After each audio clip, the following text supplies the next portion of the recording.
Hello friend, welcome to my another video. तो आज मैं आपके लिए लेकर आया हूँ एक इंजन के बारे में वीडियो, जहाँ पे हम आपको डिस्क्राइब करके बताने वाला हूँ 3 और 4 सिलेंडर इंजन में से कौन सा बेहतर है और कौन किस तरह से काम करता है। तो इसके लिए जाना होगा, मैंने कुछ पिक्चर आपके लिए निकल के लाया हूँ, यहाँ पर आप देख सकते हो। तो इसकी तरफ अब मैं आपको यहाँ पे जाके समझने वाला हूँ, तो चलिए वहाँ पे। फर्स्ट ऑफ ऑल यहाँ पे आप देख सकते हो, ये 4 सिलेंडर इंजन का स्ट्रक्चर है। यहाँ पे आप देख सकते हो, यहाँ पे आप देख सकते हो 4 पिस्टन है यहाँ पे। तो फर्स्ट मैं आपको 3 सिलेंडर को भी दिखाना चाहूँगा। तो ये रहा 3 सिलेंडर, यहाँ पे आप देख सकते हो 3 ब्लॉक के अंदर 3 पिस्टन, और यहाँ पे रहा 4 सिलेंडर, यहाँ पे आप 4 पिस्टन देख सकते हो। तो सबसे पहले इंजन कैसे वर्क करता है उसके बारे में मैं आपको बताना चाहूँगा। तो ये रहा एक स्ट्रक्चर जो 4 सिलेंडर का ही है। तो फर्स्ट इसमें जाना होगा। तो एक जो इंजन होता है तो उसका जो रोटेशन होता है, इंजन का रोटेशन, यहाँ पे आप देख सकते हो जो 4 पिस्टन है वो रोटेट करता है इंजन के अंदर कुछ इस तरह से। यहाँ पे आप ब्लॉक देख सकते हो, ये जो पिस्टन यहाँ पे कुछ इस तरह से रोटेट होता है। तो ये 4 रोटेशन का इसका काम रहता है कुछ। यहाँ पे आप देख सकते हो टोटल 360 डिग्री के अंदर काम करते हैं। मैं आपको दिखाना चाहूँगा यहाँ पे। तो यहाँ पे आप देख सकते हो ये हो गया 360 डिग्री एक ब्लॉक। तो जब 4 सिलेंडर होगा, मैंने इसको चारों एंगल में भाग कर लिया। तो 360 को 4 से करने के लिए यहाँ पे हर एक को 90 डिग्री एंगल के अंदर यहाँ पे पूरा हो जाता है। यहाँ पे आप देख सकते हो। तो यहाँ पे जो इंजन होता है उसका एक काम रहता है। तो जो पिस्टन होता है उसका एक एक पिस्टन का एक एक काम रहता है। तो सबसे पहले जो होता है वो सक्शन होता है। इसका क्या काम होता है, जो हमारा एयर है उसको इंजन के अंदर इनटेक करना होता है। उसके बाद कंप्रेशन होता है, जो कंप्रेशन के जब होता है तब हमारा इंजन में डीजल आता है और वो जो हमारा एयर आता है वो दोनों कनेक्ट होकर वहाँ पे ब्लास्ट होता है। देन जनरेट होता है पावर। तो जब पावर जनरेट हो जाता है तब हमारे इंजन से कुछ गैस निकलता है, तो उसको कहते हैं एग्जीक्यूट। तो उसको बाहर निकलना पड़ता है, जो साइलेंसर से बाहर आ जाता है। तो जो 4 सिलेंडर इंजन में है उसमें कैसे काम करता है, तो फर्स्ट ऑफ ऑल एक पिस्टन यहाँ पे सक्शन का काम कर रहा होता है, एक कंप्रेशन का, एक पावर और एक एग्जीक्यूट का। इसके बाद आते हैं 3 सिलेंडर को लेके। देन मैं आपको इसका दोनों का डिफरेंस बताऊंगा। जब हम 3 सिलेंडर में आता है, ये हो गया 360 डिग्री का, और इसमें हमको क्या करना होता है, अभी ये 3 पिस्टन होता है, इसमें 4 नहीं होता है। तो जब ये 3 होता है तो 360 को आप 3 से भाग करने के बाद ये होता है 120 डिग्री। तो यहाँ पे हर 120 डिग्री एंगल में एक एक पिस्टन काम करता है। तो इसका जब हम देखेंगे, इसका एक काम करता है सक्शन की, दूसरा कंप्रेशन, तीसरा पावर, और जब फिर से आएगा तो और एक यहाँ पे जो हमारा एग्जीक्यूट का काम करता है वो अभी यहाँ पे नहीं मिल रहा होता है। तो इसलिए इसका जो पावर होता है वो थोड़ा डिले निकलता है, क्योंकि इसको फिर से जाना है उसके बाद ये एग्जीक्यूट करते हैं। एग्जीक्यूट करने के बाद फिर से सक्शन करता है, उसके बाद कंप्रेशन करता है, फिर से यहाँ पे आके पावर जनरेट करता है। तो यहाँ पे जो हमारा 3 सिलेंडर इंजन है ये थोड़ा सा डिले पड़ जाता है। तो मैं आपको दिखाना चाहूँगा, ये पिक्चर आप अच्छे तरह से समझाओगे। तो ये चलो मैं मान लेता हूँ ये सक्शन के कम कर रहा है, बाहर से आवर जो हमारा एयर होता है वो इनटेक हो रहा है। उसके बाद यहाँ पे क्या हो रहा है, यहाँ पे वो जो एयर होता है वो डीजल के साथ मिल के कंप्रेशन हो रहा है। कंप्रेशन के बाद ये पावर निकल रहा होता है, ये एग्जॉस्ट कर रहा होता है। तो ये सिंपल से जब आप 4 सिलेंडर ट्रैक्टर इंजन आप यूज़ करेंगे तब आप जो लोअर आरपीएम होता है वहाँ पे भी अच्छी तरह से काम करता है ये।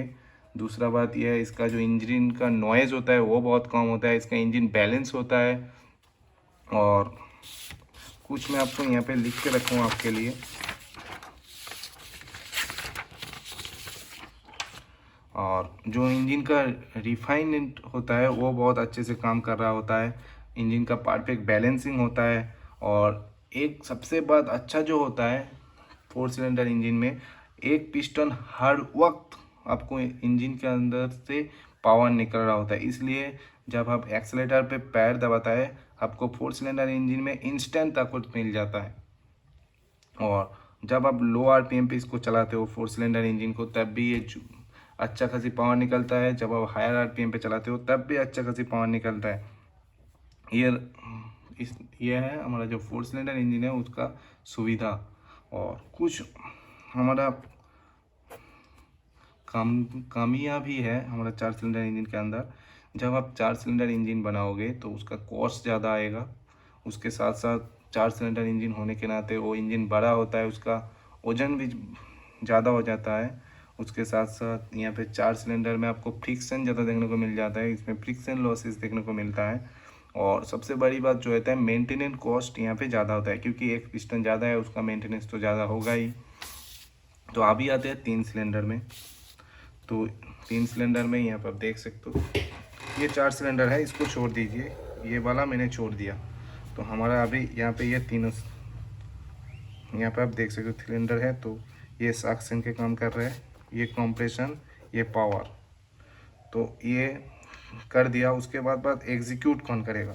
एग्जीक्यूट फिर से यहाँ पे कि ये करेगा, उसके बाद फिर से ये सक्शन, ये कंप्रेशन, देन यहाँ पे आके फिर से यहाँ पे पावर निकलता है। तो यहाँ पे आप देख सकते हो थोड़ा सा डिले कम कर रहा है।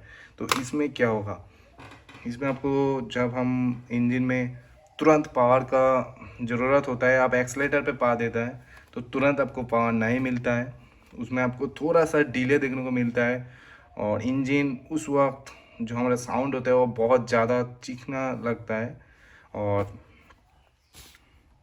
यहाँ पे जब हम एक्सीलेटर पे पैर दबाते हैं तब वहाँ पे वाइब्रेशन ज़्यादा हो जाता है, क्योंकि उस वक्त उसमें चलो मान लेते हैं उस वक्त तो कंप्रेशन करना है, कंप्रेशन करने के बाद पावर निकलता है। तो मान लेते हैं यहाँ पे सक्शन निकल रहा होता है, तब मैंने पैर दबाया तो उसके बाद उसका अंदर कंप्रेशन होगा, देन पावर जनरेट होगा। वहाँ पे जो थोड़ा सा डिले होगा उस वक्त इंजन के अंदर आपको क्या क्या देखने को मिलेगा।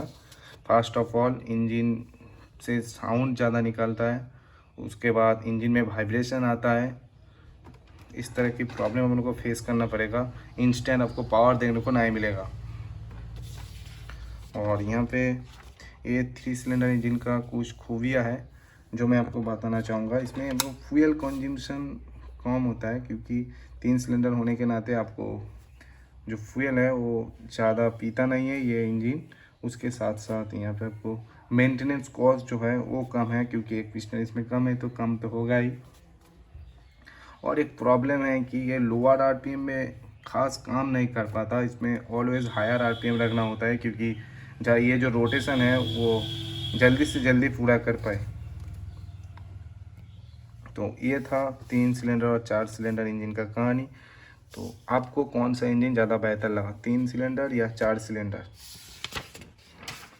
आपको जो अच्छा लगा मुझे कमेंट करके बताइए, और आपको इसके बारे में और कुछ जानना है तो आप मुझे कमेंट करके बताइए। मैं आपको कमेंट के ज़रिए होता तो मैं आपको कमेंट में भी बता दूंगा, और वो ज़्यादा बड़ा बनने वाला है तो मैं आपको वीडियो बनकर टैग भी कर दूंगा।